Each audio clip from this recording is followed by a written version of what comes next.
Olá! Há uma coisa em comum entre as concorrentes Google e Yahoo: o fato de terem nascido como startups. Elas e muitas outras tiveram um suporte, uma inicialização, que seria a tradução literal de startup. No estado do Rio, a Secretaria de Ciência e Tecnologia resolveu apoiar 50 ideias inovadoras, dando R$100 mil por ano para cada uma delas, todas instaladas em um mesmo lugar com facilidades comuns. Quase todas as ideias inovadoras precisam de uma startup, de incubadoras ou aceleradoras para se tornarem lucrativas. Mas qual a diferença entre esses termos? E quais as vantagens dessas ajudas? Afinal, desde que esse programa foi criado lá em 1987, já se dizia que a inovação, que é a transformação do conhecimento científico em produtos, era a solução à salvação para o desenvolvimento do país. Nossos convidados vão esclarecer isso para a gente. Augusto da Cunha Haupt fez mestrado em administração no exterior e cursa doutorado em políticas públicas, estratégicas e desenvolvimento na Universidade Federal do Rio de Janeiro, UFRJ. Atualmente é o subsecretário de Estado de Ciência e Tecnologia no Rio de Janeiro e já coordenou diversos projetos em tecnologia no estado do Rio de Janeiro. O inicialmente eletrotécnico Francisco José Batista de Souza possui mestrado e doutorado em engenharia de produção. Atualmente é professor da Universidade Federal Fluminense, a UF, onde coordena a incubadora de empresas da universidade. Marcelo Salles é graduado em Engenharia da Computação e fundador de empresas que fornecem conteúdo de entretenimento móvel, pagamento de bens virtuais, serviços de marketing e distribuição de aplicações. Em 2011, ele fundou a aceleradora de negócios 21212. Está envolvido em iniciativas relacionadas ao desenvolvimento do empreendedorismo no Brasil, nos Estados Unidos e, quem sabe, daqui a pouco no resto do mundo. A Cláudia Wilson, inicialmente graduada em processamento de dados, pós-graduada em gestão de negócios e especializada em inteligência competitiva, é a diretora executiva da Regional Rio da Associação das Empresas Brasileiras de Tecnologia da Informação, a AICEPRO. Bem, eu abri falando na incubadora, dei o exemplo aqui do estado do Rio, Haupt. Desses 50 projetos, coincide com o que eu falei, é a tecnologia de informação que está presente em sua maioria? Na verdade, a tecnologia de informação é um meio, né, para você desenvolver várias tarefas aí que são de interesse do público, de contratar em serviços, que eu falo. Né? Então, os projetos a gente costuma chamar de empreendedorismo digital, mas quando você fala digital, você está envolvendo tecnologia da informação. Né? São 50 projetos de até R$100 mil, os projetos, que são ideias que a gente quer transformar em empresas. Porque a gente, na Secretaria de Ciência e Tecnologia do Estado, a gente acredita que a inovação tem que se dar na empresa. Então, a gente estimula a criação de empresas, principalmente empresas nascentes, empresas emergentes, empresas novas, porque as empresas mais estabelecidas, vamos dizer assim, elas têm muita dificuldade de mudança e para elas inovar não é uma coisa corriqueira. Até tem um artigo na Harvard Business Review que fala sobre isso, do Clay Christensen, que é o cara do Innovator's Dilemma, né? Ele coloca que tem 3 tipos de inovação. A inovação a inovação de performance, vamos dizer assim, aquela que você economiza maneira de fazer as coisas dentro da empresa. Tem uma inovação que substitui o mercado. Quando uma empresa automobilística lança um novo modelo, ela está trocando um mercado que já era dela. E tem a terceira inovação que cria novos mercados. Essa que as grandes empresas têm muita dificuldade de executar, porque até pela formação dos executivos das grandes empresas... Já está centrado no negócio e ele fica ali. Foca nas outras duas ali, porque ele sabe que ele tem que garantir o mercado dele, ele sabe que ele tem que ter maior eficiência na produção do seu produto. Bem, eu vou pedir para o nosso professor Francisco Souza nos dar a diferença, eu falei aqui em startup, incubadora, aceleradora, qual é a diferença para o público saber dessas iniciativas? Eu esperava por isso e procurei me preparar, mas é um detalhe interessante. Alguns autores, efetivamente, eles não veem distinção num spin-off ou numa startup. O spin-off, para alguns autores que fazem distinção, está ligado, por exemplo, a ser um resultado empresarial de uma pesquisa. Ok? O spin-off seria dentro de ela pode vir dentro de universidades, como pode vir de empresas. Então, o spin-off, efetivamente, teria, para alguns autores, a característica de haver uma patente que é dividida, ou seja, um conhecimento apropriado. Por exemplo, na universidade, se há patentes da universidade ou são desenvolvidos por pesquisadores da universidade, há uma norma de serviço explícita que diz que 1/3 é do pesquisador do seu grupo, mas 2/3 pertencem à universidade. Então, quando você tem um grupo de pesquisas que desenvolve conhecimento e se apropria desse conhecimento, ele pode constituir uma spin-off, ou seja, uma empresa que está baseada no resultado daquela pesquisa e que tem conhecimento apropriado. Alguns autores, outros nos consideram... Eu cheguei a ler que as incubadoras eram muito mais de categoria oficial, no caso da UFRJ e da UF, e já as aceleradoras já seriam uma iniciativa empresarial. Né, é possível essa diferença? Eu acho que há detalhes, o Marcelo provavelmente vai poder nos deixar mais claramente posicionados. A incubadora em si, ela trabalha numa perspectiva da busca da ideia ou de um resultado de pesquisa, e ela começaria a trabalhar aquela ideia para que ela tome forma, que se entendam os benefícios, o propósito, para que chegue a um negócio, tenha que se monte uma empresa, há um caminho longo. É preciso entender que demandas vão ser atendidas, é preciso perceber se efetivamente o proponente dessa ideia ele tem capacidade de articular o empreendimento. É por isso que na incubadora nós denominamos projeto de empreendimento. Ele é diferente de apenas escrever um plano de negócios. Planos de negócios muito bem escritos há muitos, mas efetivamente executar, conduzir, chegar ao empreendimento é muito difícil. Então, praticamente, a incubadora, ela faz o processo inicial. Ela trabalha a formação da empresa e há um momento, que é justamente onde eu peço ao Marcelo que nos ajude, que é a ruptura em que ela precisa de um aporte de capital que a alavanque. Isso, eu acho que aí há um detalhe mais importante para as aceleradoras. Eu acho que, primeiro, está perfeito. Primeiro, startup é qualquer empresa que esteja nos seus estágios iniciais, que esteja trabalhando na tecnologia, com tecnologia, mas principalmente na indústria digital, né? Então, é muito usada na indústria digital. A diferença entre incubadora e aceleradora, e eu criei uma startup, eu passei por uma incubadora e eu hoje em dia tenho uma aceleradora, ela é justamente voltada entre você. Na incubadora você está ali ainda formando seu primeiro conceito do que vai ser o seu negócio.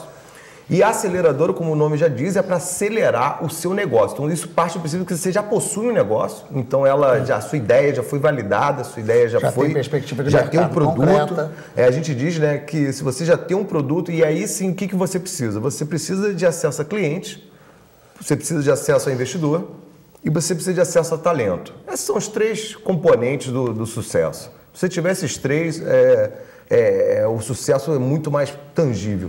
E a aceleradora ela vem trazendo isso para você, uma rede de contatos de investidores, uma rede de contatos de clientes.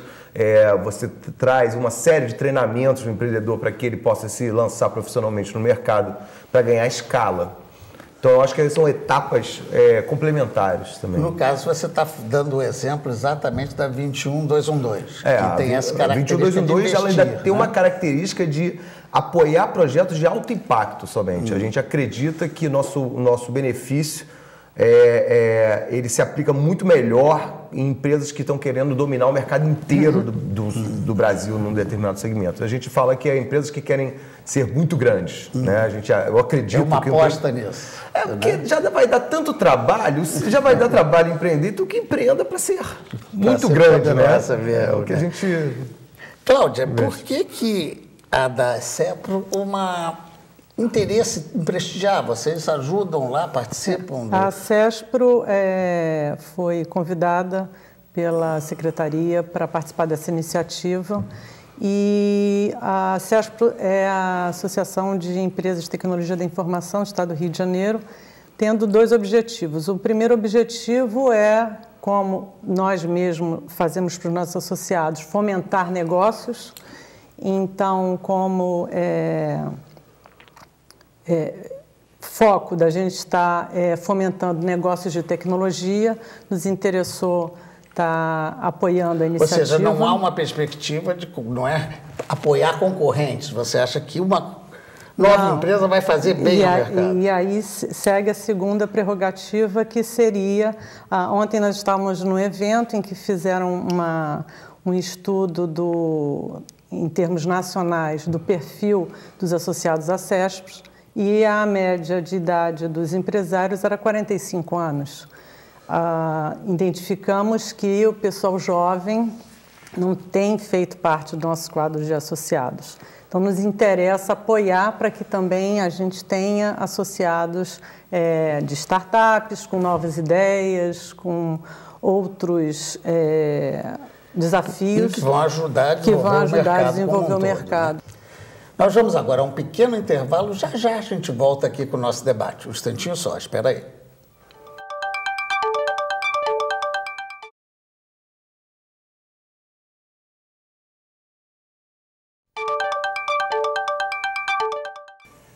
Voltamos ao nosso debate do Tome Ciência, que hoje trata de startups, incubadoras, aceleradoras, a grande necessidade do desenvolvimento de um processo digital no país. Para isso, nós temos a presença do Augusto Raupp, que é subsecretário de Ciência e Tecnologia do Estado do Rio e que coordena um programa chamado Startup Rio. O Francisco Souza, que é coordenador da incubadora da Universidade Federal Fluminense. O Marcelo Salles, que é o fundador de uma aceleradora, 21212. E a Cláudio Wilson, que é diretor executivo da AICEPRO.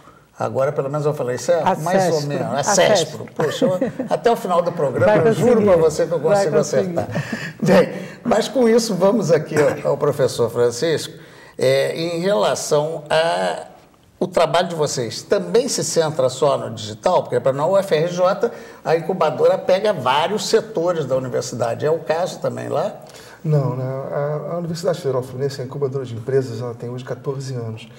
E ela passou por uma reestruturação em 2012, a quinta gestão é a minha, e nós ali tivemos uma orientação estratégica da Pró-Reitoria, a qual estamos ligados, que era efetivamente ampliar essas possibilidades. Hoje, uma das diferenças da nossa incubadora é que nós trabalhamos a ideia oriunda do público interno, nossos alunos, professores, pesquisadores, servidores, e mesmo que seja uma ideia de um empreendimento tradicional. Então, a incubadora o apoia a projetar esse empreendimento, mesmo que ele seja tradicional. A fase de incubação, ou o segundo trabalho que nós fazemos, que é o de incubação, ele está direcionado àqueles projetos que efetivamente são estratégicos para a universidade ou são inovadores. Daí é um trabalho muito forte, muito diferente, porque permite que os nossos alunos, ou o nosso corpo, o nosso público interno, saia da universidade e leve as suas empresas já delineadas. Mesmo tradicionais. Raupp, eu li, me preparando para esse programa, que uma empresa, quando começa, é de 1 ano a 1 ano e meio, no mínimo, sem dar lucro, tendo que ser investimento. Esse projeto de vocês é de 1 ano. Como é que você acha que isso pode desenvolver e dar certo depois? Como eu falei anteriormente, o objetivo é criar novas empresas de base tecnológica focada em aplicações de tecnologia da informação. Essas empresas, quando elas são selecionadas pelo Startup Rio, não recebem apenas vamos dizer assim, o dinheiro da subvenção econômica para realizar o projeto. Eles recebem também uma educação, uma formação de empreendedorismo, uma formação baseada em 3 pilares: empreendedorismo, transformar o sujeito num empreendedor realmente, recebe uma educação no sentido de desenvolvimento de produto, para que ele tenha um produto que seja... foco num produto que seja viável para ir ao mercado. E terceiro, a criação e desenvolvimento da empresa. Ele recebe uma formação para conseguir desenvolver esses 3 pilares que eu acho que são fundamentais para que a empresa comece a dar certo. Como eu te falei, nosso objetivo é criar empresas. Então, o dinheiro é uma parte apenas. E essa empresa, quando ela termina essa formação de 1 ano, por isso são ciclos anuais, que aí já vira uma empresa, efetivamente. Ele entra como empreendedor dentro do programa Startup Rio. Aí, no caso, ele vai ter que ir à luta para arrumar um sócio. Aí ele vai ter possibilidade de entrar numa incubadora, ou numa aceleradora,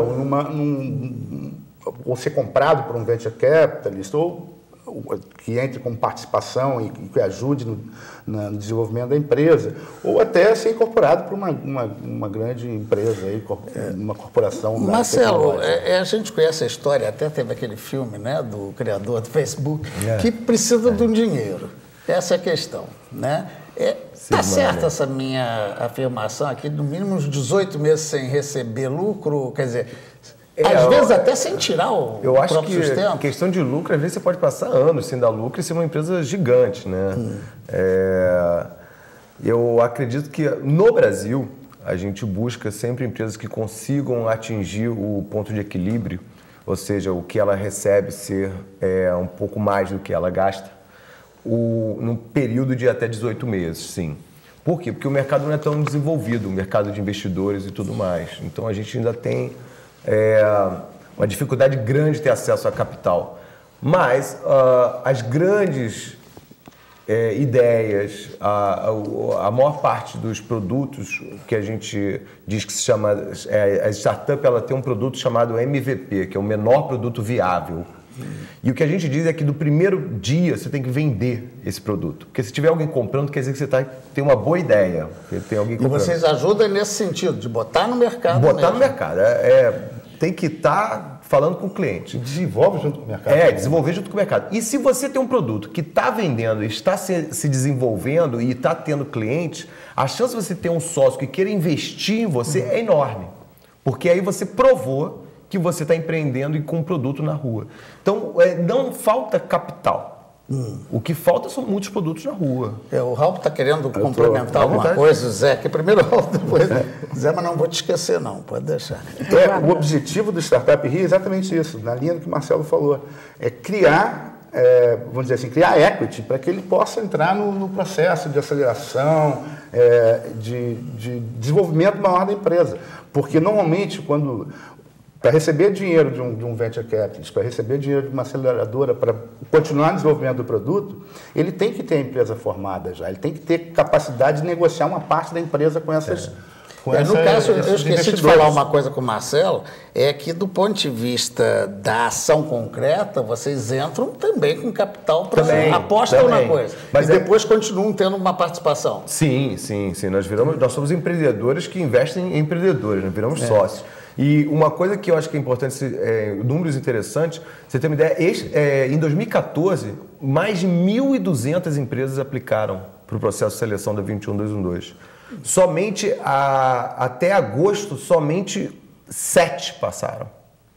Então você vê, de 1.200, somente 7 tinham, na prática, um produto que estavam com clientes e crescendo e com um time bem feito. É um funil. Então, a questão de educação que é feita justamente pelo Startup Rio é fundamental.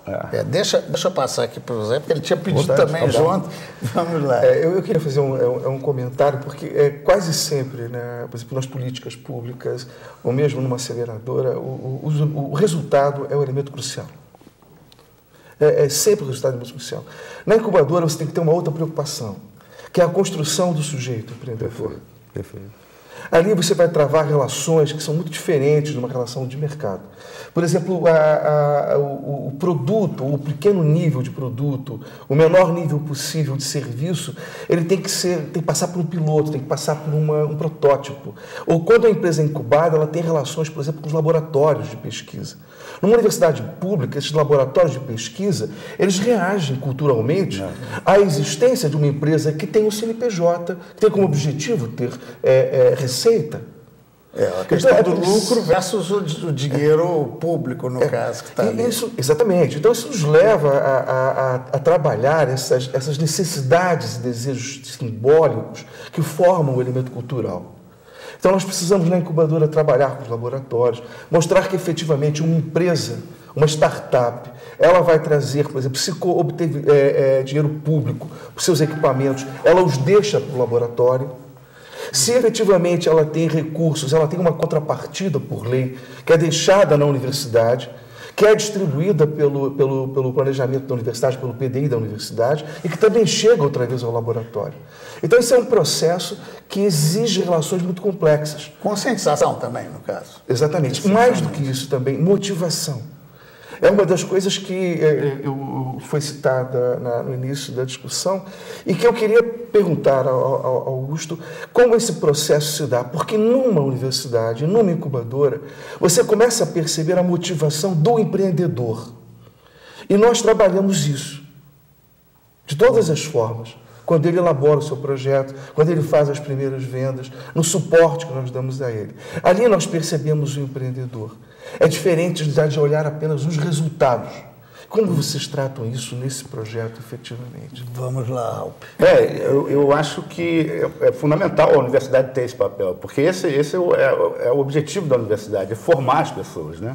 A gente, lá no Startup Rio, o que a gente quer é dar uma formação adicional. Quer dizer, o empreendedor que chega no Startup Rio não tem exigência de ter um curso superior ou não precisa de diploma, ele tem que ter uma ideia que ele acha. Muitas vezes tem garotos novos que nem a formação completa têm e são geninhos, né? Nem entraram no segundo grau ainda e já estão desenvolvendo software para aplicativos. É verdade.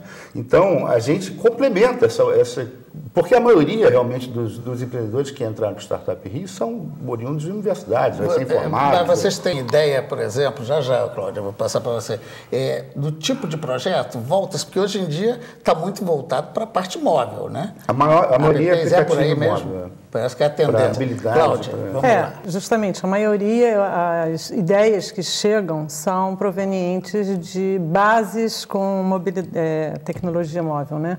Agora, o que eu queria esclarecer eram duas coisas. Primeiro, que a nossa seleção é feita pela FAPERJ, então existe todo um processo seletivo. Sim, é o edital público. Bem trabalhado para a gente conseguir selecionar boas ideias com a qualidade que se pretende atingir. E a segunda é que o investimento que é feito pelo governo é fundo perdido. Então, vamos dizer assim, o empreendedor já está ganhando uma chance, não reembolsável. Não reembolsável. É diferente. No caso, é um investimento. É um investimento. Mas eu queria só ver mais uma coisa com você.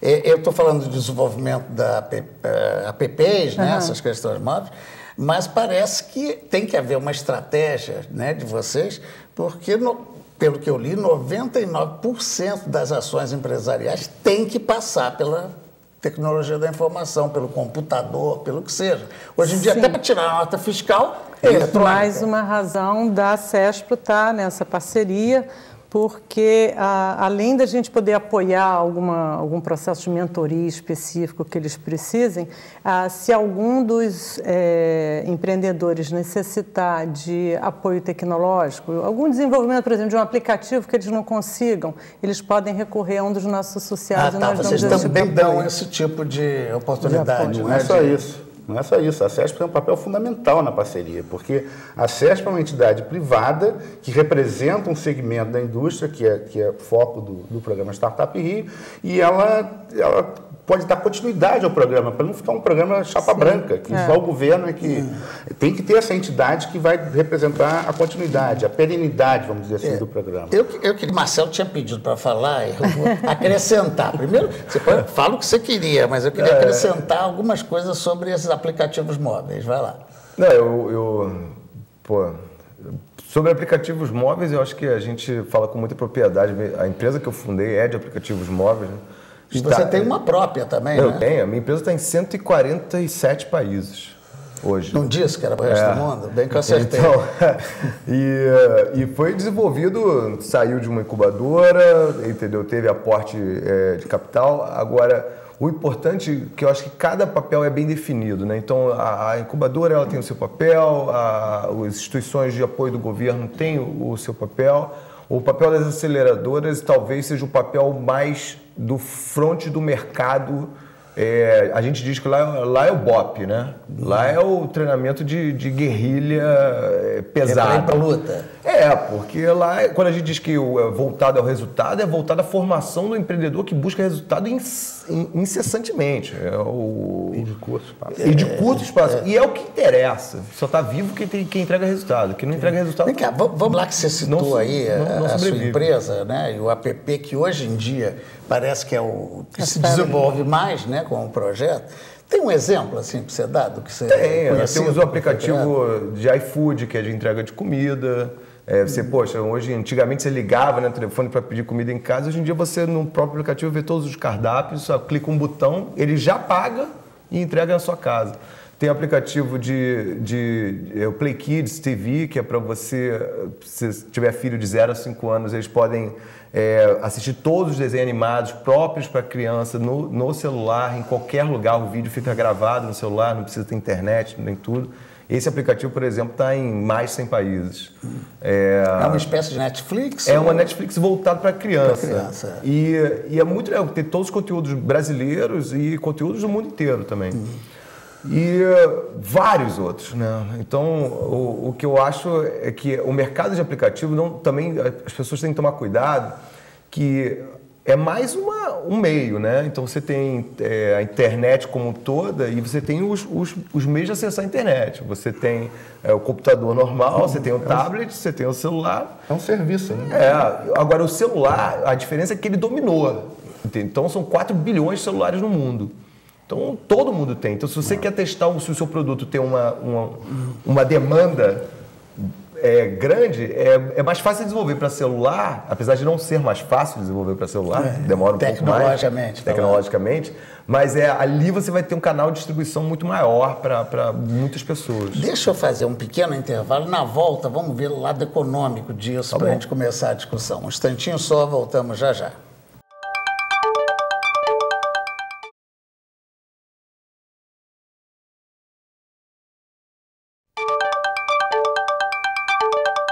Voltamos com o nosso Tome Ciência. Hoje nós estamos discutindo a criação de empresas novas na área da tecnologia digital. Para isso, temos a presença aqui do Augusto Raupp, subsecretário de Ciência e Tecnologia, que coordena o projeto de startup da Secretaria.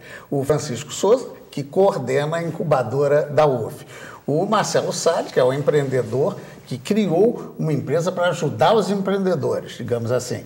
E a Cláudia Wilson, que é a nossa diretora executiva da iCES Pro. Acertei, viu? Perfeito. Fiz questão dessa vez de acertar.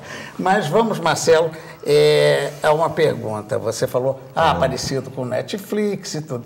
Há uma tendência, quer dizer, primeiro, como ganha dinheiro. Né? A gente sabe que colocando anúncio, no caso, por exemplo, dessa sua venda de comida, você deve fazer uma associação qualquer de retorno dos serviços que você presta, né?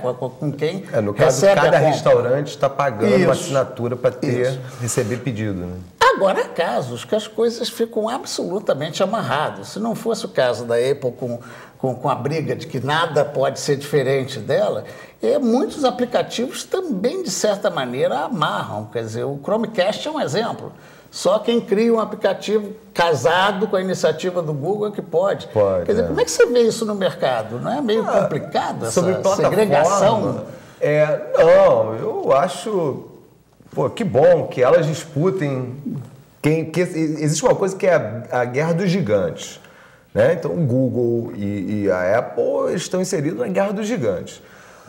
Os desenvolvedores de aplicativo, eles têm que desenvolver para todas as plataformas. Hoje em dia é ótimo. Hoje em dia só tem duas plataformas. Tem até 3 Windows Phone, mas são praticamente duas grandes.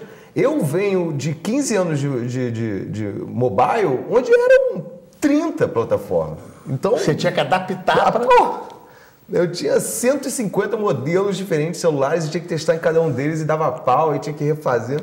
Hoje em dia não, hoje em dia é até melhor, é mais padronizado.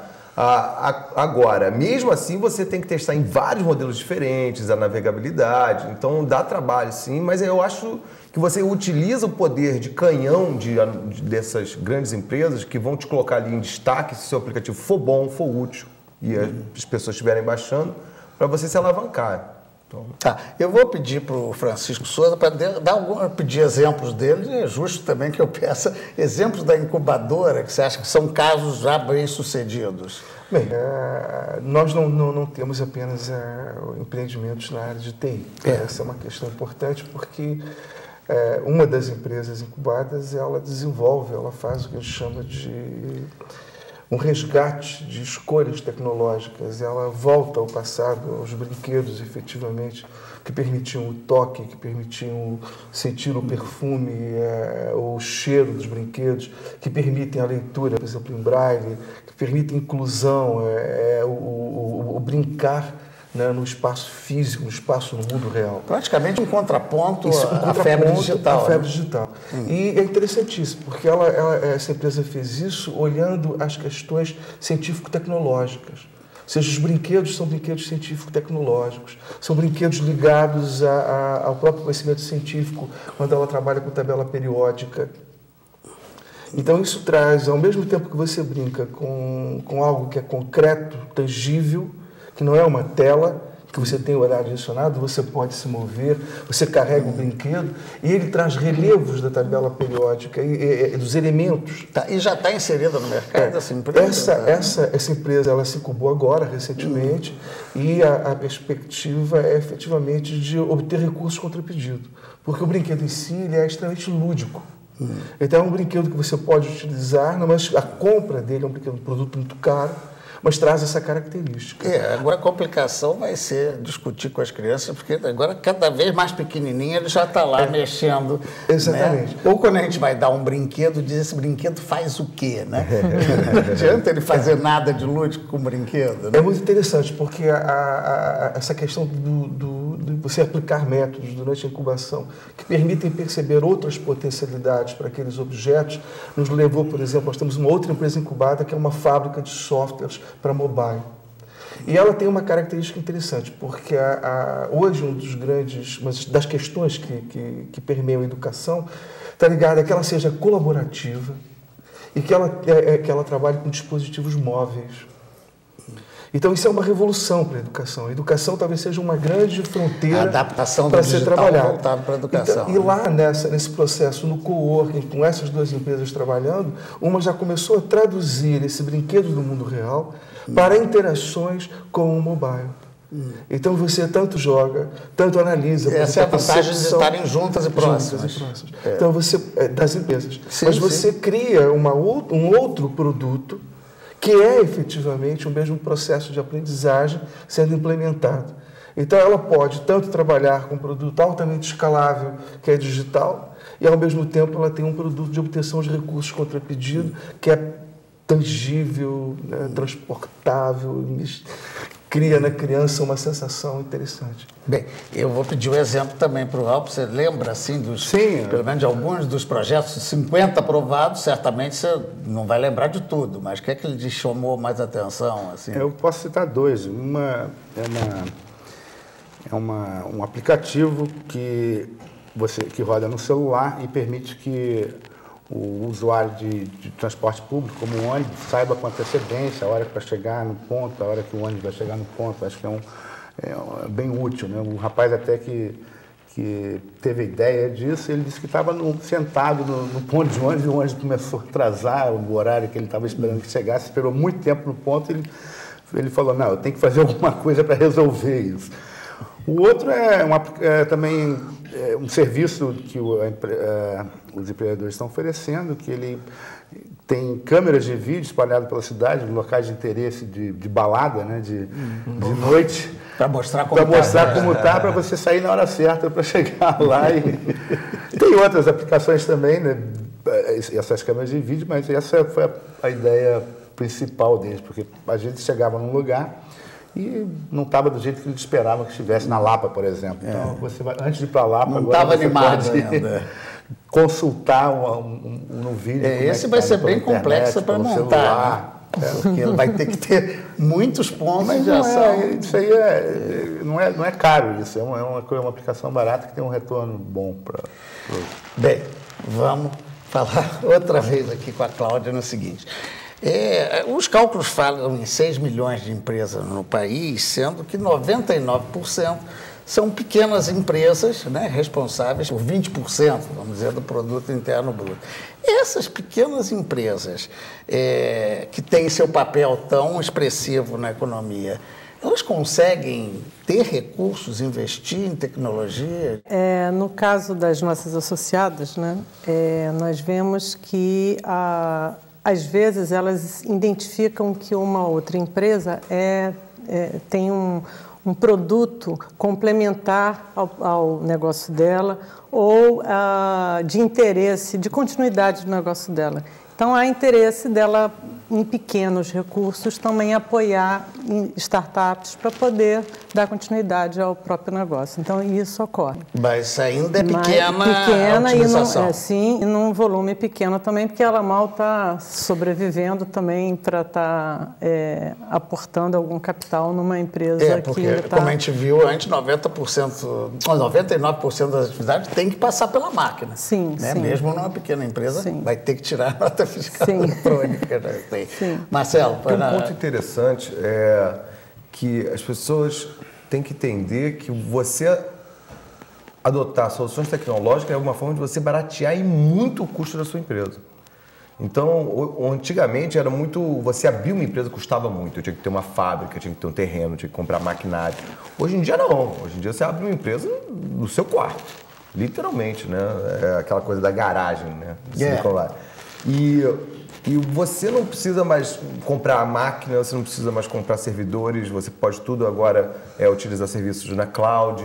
Então, hoje em dia, o custo de se abrir uma empresa é muito, muito, muito barato.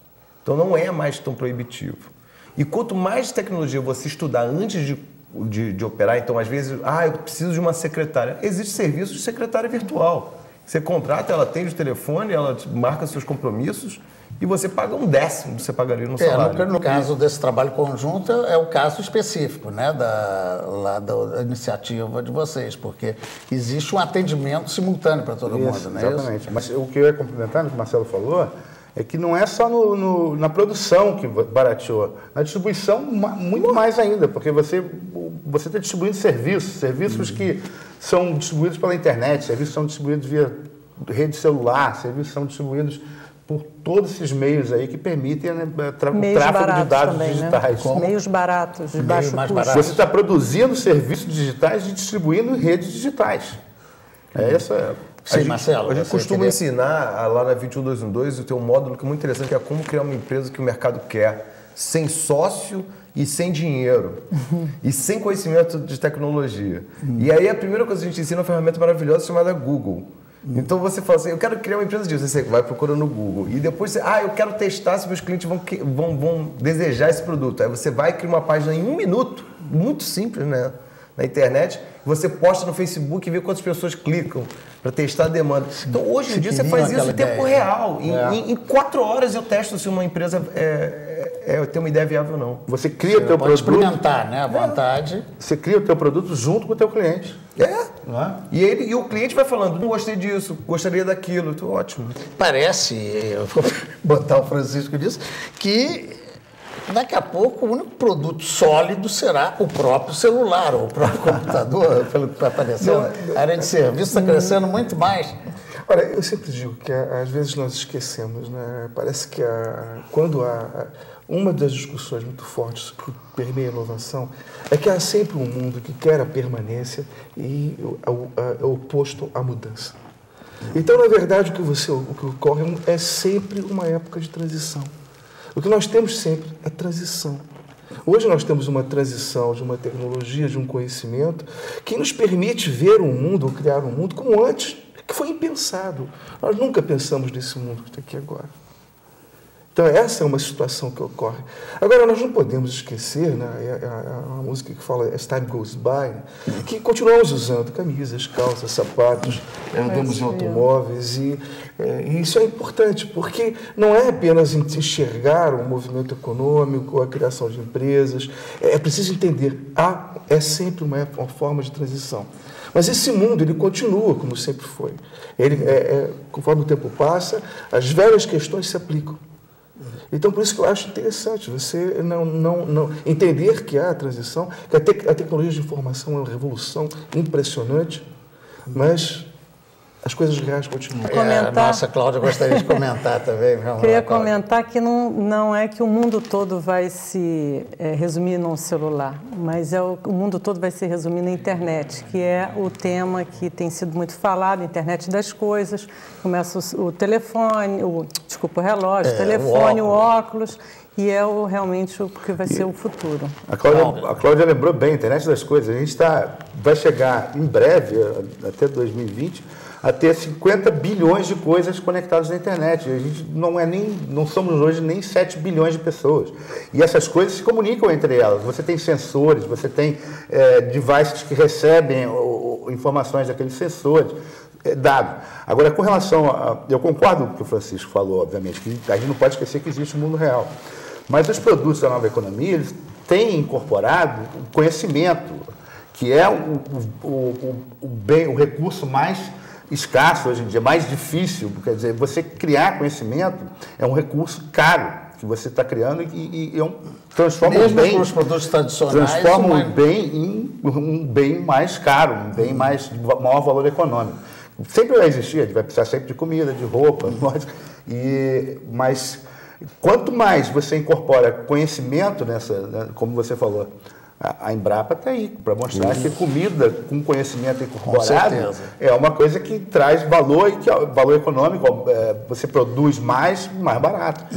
E atende aquela questão lá de 87, quando a Embrapa também começou com essa questão, que aumentou a quantidade de exportação de grãos do país, ou seja, a tecnologia foi de suma importância. Esse é o maior valor agregado que tem nos produtos hoje em dia, que é o conhecimento que você incorpora. Aquilo que o Marcelo falou, você está no teu quarto, com um computador, com acesso à internet, você virou um capitalista. Desde que você tenha a capacidade de transformar aquilo que você pensou, a ideia que você teve, num produto.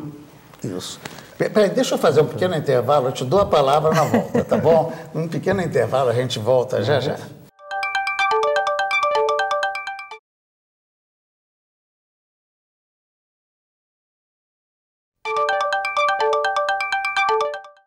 Voltamos com o nosso Tome Ciência. Hoje nós estamos discutindo a criação de novas empresas, não só do mundo digital, mas predominantemente do mundo digital. Para isso a gente conta com auxílio e a presença do Augusto Raupp, que é subsecretário de Ciência e Tecnologia e coordena a Startup Rio, que é a iniciativa da Secretaria, o Francisco Souza, professor e coordenador da incubadora da Universidade Federal Fluminense, o Marcelo Salles, que é um empreendedor e, ao mesmo tempo, um criador de uma aceleradora para ajudar os outros também a empreenderem, e a Cláudia Wilson, que é a diretora executiva da ACESPRO. Viu? Agora eu vou marcar, até não erro mais. Tá? Bem, gostaria de dizer para vocês que os nossos convidados vão nos enviar uma lista de livros, links de sites, para que você possa se aprofundar no tema que nós estamos discutindo ali.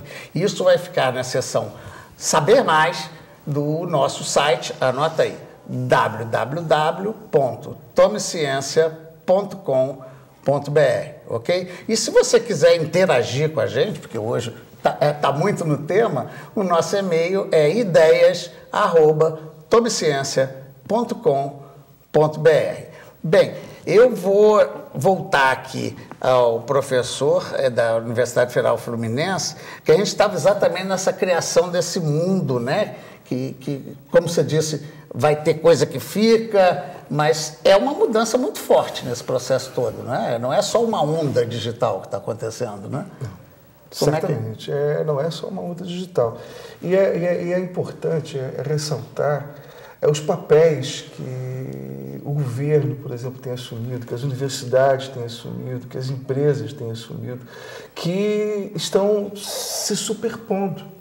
A universidade, ela tem incubadoras, parques tecnológicos, então ela assume um papel de lidar com empresas que não era o seu papel original.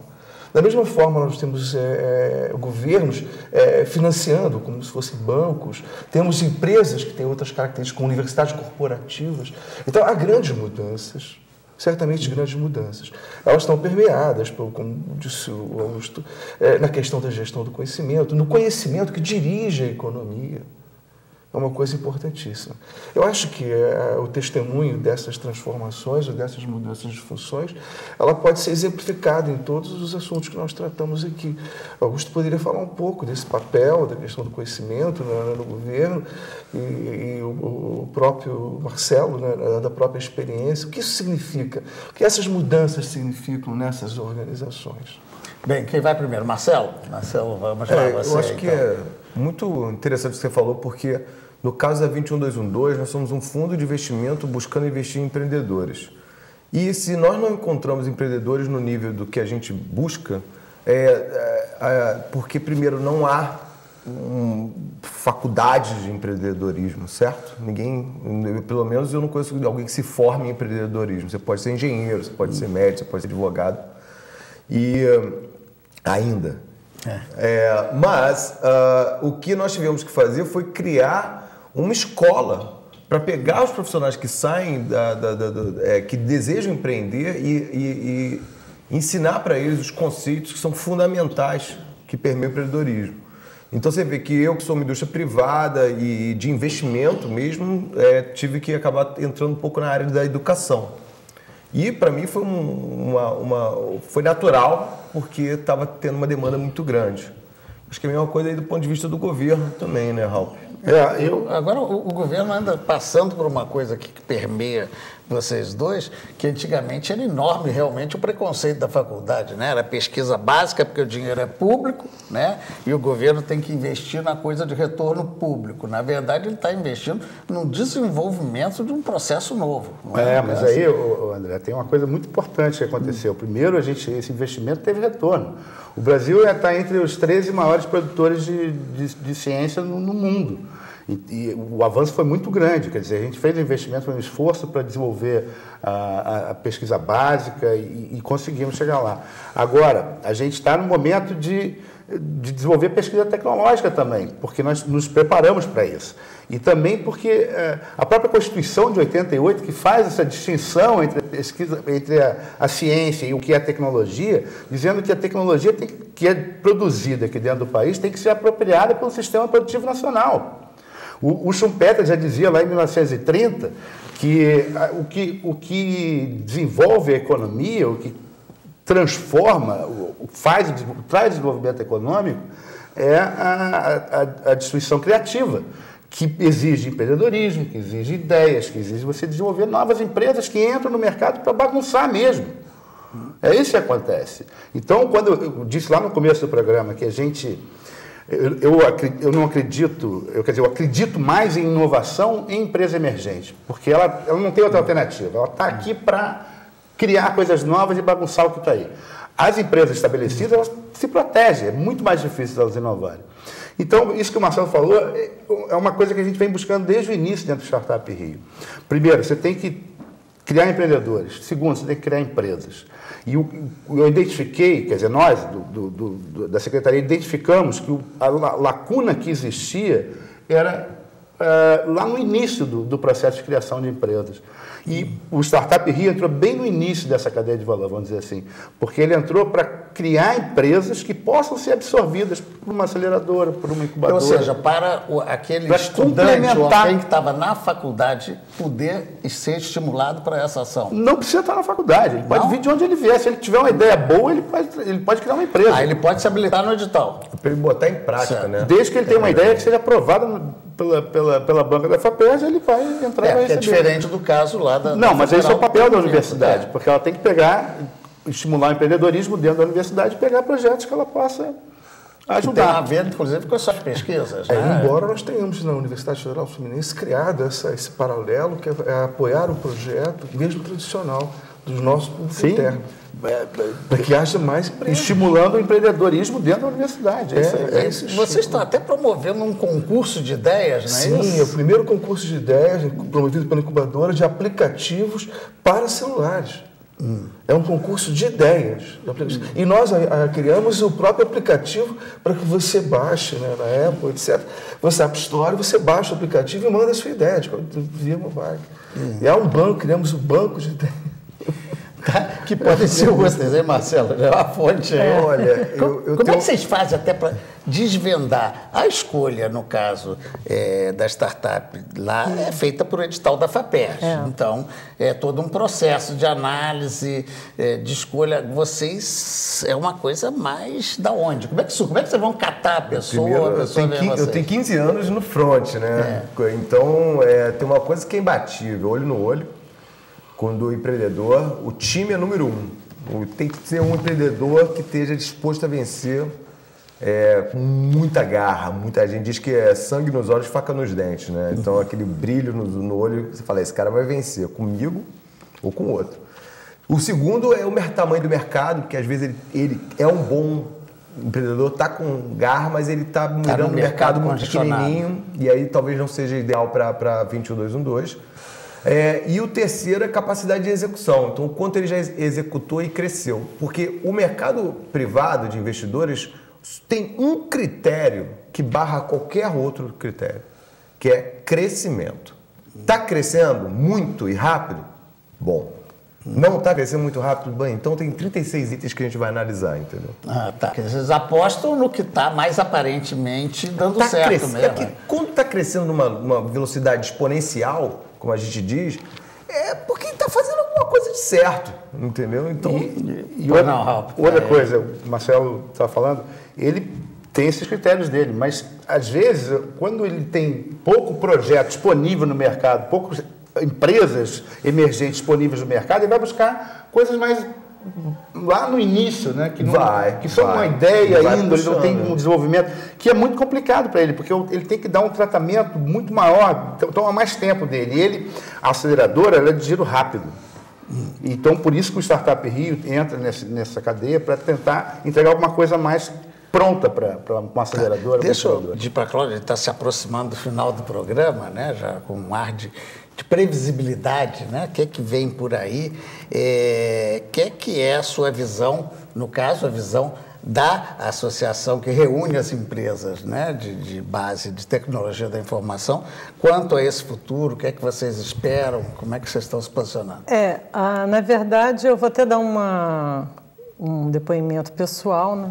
A gente estava conversando antes do programa e essa história de startup, inovação, é uma coisa que, principalmente no Brasil, está começando agora.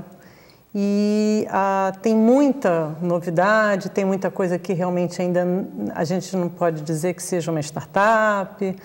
E eu acredito que a tendência é que o mercado vá se acomodar em relação ao que é uma startup, o que é uma incubadora, como funciona uma aceleradora. Até os papéis que ele comenta que estão sobrepostos podem também começar a se posicionar, não vou dizer corretamente, mas se posicionar para o que vieram, né? E a associação tem o foco de fomentar o mercado de negócios tecnológicos e apoiar o crescimento da economia do Estado do Rio de Janeiro, né? Então, com isso, a nossa ideia é apoiar tudo. Realmente a gente acredita que vão ter vários negócios ocorrendo em um futuro próximo e estamos lá para poder apoiar todos esses novos... Até porque pode haver interesse de um dos sócios, que é uma empresa, isso foi o que eu comentei. Alguma coisa, eu comentei, ou como negócio complementar, ou como um negócio que ele não está atuando e que ele identifica que tem interesse. Bem, vamos começar aqui uma sessão de encerramento. Eu vou pedir ao Ralph, depois ao José, depois ao Marcelo, uma mensagem final, que nós estamos nos aproximando do fim do programa. A mensagem é essa: a gente tem que criar empresas, tem que criar novas empresas para fomentar o desenvolvimento econômico no estado do Rio de Janeiro. A gente hoje... Isso se reproduz para o Brasil, evidentemente. Sim, mas é que o meu foco é mais no estado. Mas eu acredito que a criação de novas empresas inovadoras, ela ajuda no desenvolvimento econômico, ela gera empregos, ela gera pagamento de impostos que melhoram a infraestrutura do estado, enfim. Eu acho que é fundamental criar novas empresas. E a gente, como eu disse lá no começo, a gente tem uma indústria muito forte no petróleo, Mas a gente, na Secretaria de Ciência e Tecnologia, tem que olhar para frente, tem que olhar o futuro do Estado do Rio de Janeiro. E é por isso que nós estamos trabalhando em tecnologia da informação, em biotecnologia e na economia criativa para criar novas empresas nesses segmentos que são ativos importantes do Rio de Janeiro. As universidades do Rio de Janeiro são muito fortes nesse segmento e a gente pode usar esse segmento para desenvolver. Rapidinho, agora vamos para o nosso Francisco, para o seu fecho. Eu gostaria de agradecer a oportunidade de ter participado dessa discussão que foi excelente. E acho que aqueles que nos ouvem é importante entender que essa transição ela significa mudança cultural. E isso não é uma coisa que se obtém, elas são desejos, são simbolismos, e significa muitas vezes uma transformação lenta. Então, a inovação tem um caráter, como disse o Augusto, disruptivo, a acepção do termo se vulgariza com o tempo, é uma palavra empregada para qualquer coisa, e ela tem uma característica muito importante, ela significa que, notadamente, há uma introdução mercadológica do que não existia, que muitas vezes está precedida por uma invenção, que está precedida por um locus de produção de conhecimento. E nós, particularmente na universidade, hoje precisamos olhar as características, os indicadores do próprio país. O país, nos últimos anos, ele acrescentou 14 universidades. Nós temos 2.400 institutos de educação, que são faculdades, centros, institutos tecnológicos e universidades, e esse papel é um papel preponderante na questão do conhecimento. Bem, eu agradeço, desculpe eu lhe cortar aqui um pedaço, porque nós já estamos no encerramento mesmo, e eu quero que o Marcelo tenha a oportunidade de fazer aquela sua mensagem final. Bem breve, não importa onde você esteja, se você tiver uma ideia, coloque-a em prática. Acho que essa é a mensagem que a gente, na 21212, explora, que é empreendedorismo nada mais é do que você ter uma ideia que não precisa ser brilhante, mas pode ser uma oportunidade de negócio, e colocá-la em prática no dia seguinte. Então, a gente fala que se você der um passo todo dia em relação a botar a sua ideia em prática, no final de um ano você vai ter dado 365 passos, né? Então, a chance de você já ter uma empresa ali é grande. Isso, e com base tecnológica, que é a razão da nossa discussão hoje aqui. Bem, eu agradeço a presença dos nossos convidados, participantes, e a sua aí nos assistindo. E até a semana que vem.